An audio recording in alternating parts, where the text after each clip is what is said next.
everyone, it's Sandra in London, and we are out here with my Tumbleweed Worm Café. I'm going to demonstrate today a different way to run the stacking tiered system. I'll put a picture of Itsy Bitsy Teeny and Weeny here on the screen, and I'm use this system as a high capacity system. Each of these trays can technically take, can actually take 5 gallons of vermicompost if it was filled right to the fullest capacity level. And when I did a harvest recently, I actually pulled out 4 gallons of vermicompost and just left the very far end, about a gallon or a gallon and a half actually of vermicompost in the bin to restart it. And that was actually this level here, Itsy. And so I've started this level, Itsy, with some really tumbly down material. So I'm really just using it almost like as a catch-all. So we're going to go down through all 4 levels and just take a look. And Landon's here to assist me because one of the downsides of running this as a very high capacity system is that the levels get very heavy. 5 gallons of vermicompost plus the tray itself weighs too much for me to lift. Now, if it was in a bucket, that would be different. But this is a tray. I've got to lift it either end. So I don't know. I think I'll put the actual dimension here. And so it's far too wide for me to lift that kind of weight. And I have, managed to lift these when there's only like maybe an inch or so of vermicompost or bedding in them, but nothing too heavy. Okay, enough talking. Let's get into Itsy. I'll ask Landon to just put that somewhere safe in case there's a worm on it. Now you'll see that I've just been using Itsy as a garbage scow. I've got overs in here. I've got all that beautiful leaf bedding. Of course, the worms are going to love it. I did scoop up a worm. That is a worm hiding in some of the bedding there.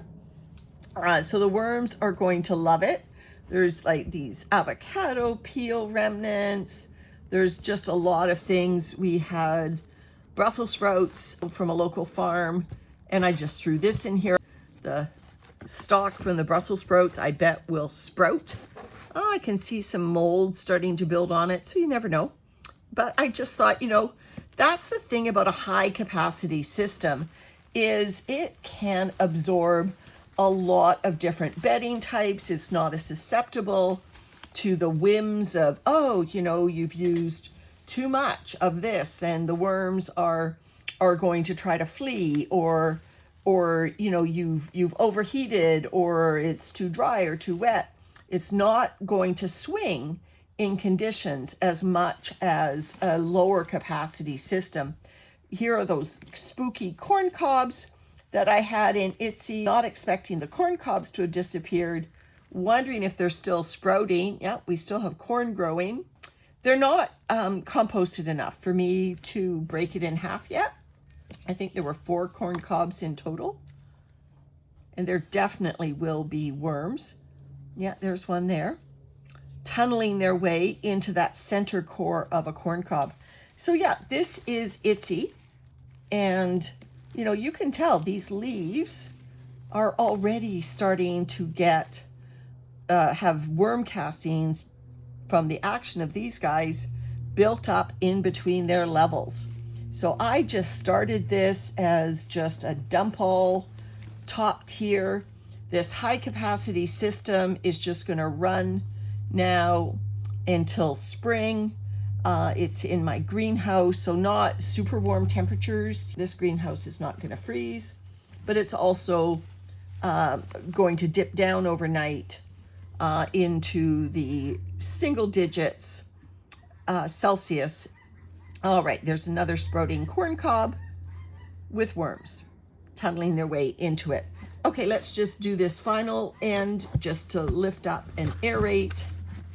I am going to feed because, look at this spooky cob, definitely sprouting. We're growing some corn, Landon. Cool. These actually will look like little corn plants if they got light, they would look like little corn plants, just like you would grow in a field. So yeah, this leaves and everything, the worms are loving it. there's one of my beautiful Vancouver Island worms. If you've never seen my videos on these beauties, I will put a link. Oh, look at how big they are. Link to them in the description. This worm is called Arctiostrotus vancouverensis. They are from this corner of the planet and nowhere else. So it's just wonderful. All right, so I'm going to just give this bin a little bit of food and a little bit of bedding because there are worms here.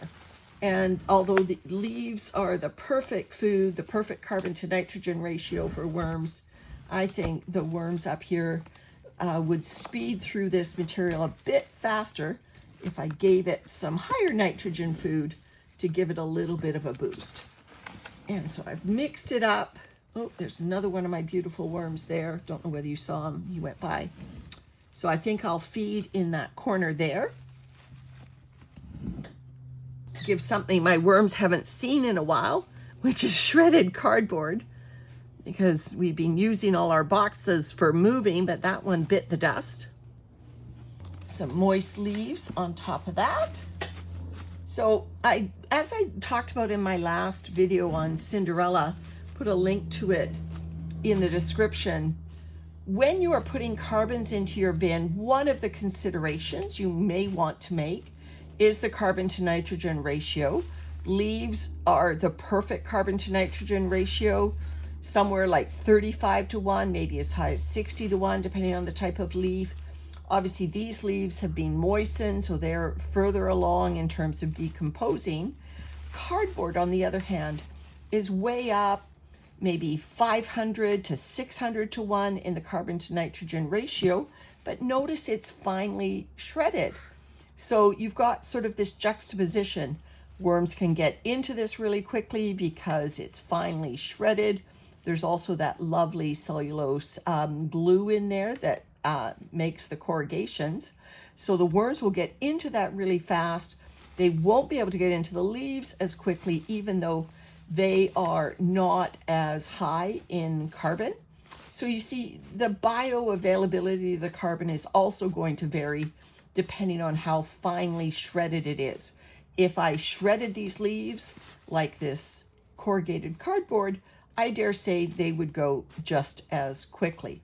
Maybe not because they don't have that cellulose glue, but you can kind of see that, you know, having the balance between slower carbon and faster carbon is really good for this bin. It's good for any bin. All right, now some food. All right, so I just have a handful of food scraps here, and these are actually not that moist. They've been frozen and then defrosted, but it looks like mostly avocados. I'm going to balance that out with some fresh carrot peels and a chunk of frozen pumpkin. My frozen food scraps will have eggshell grit in them, but add a little bit more for that pumpkin and the carrot there. That is a pH buffer as well as grit for the worms. Finally, just a few of my sister's spent coffee grounds. Top it up with another few moist leaves, and that is Itsy taken care of. Those spooky corn cobs can continue to do their things. Okay, now it's Landon's turn. Take it away. Let's go down a level.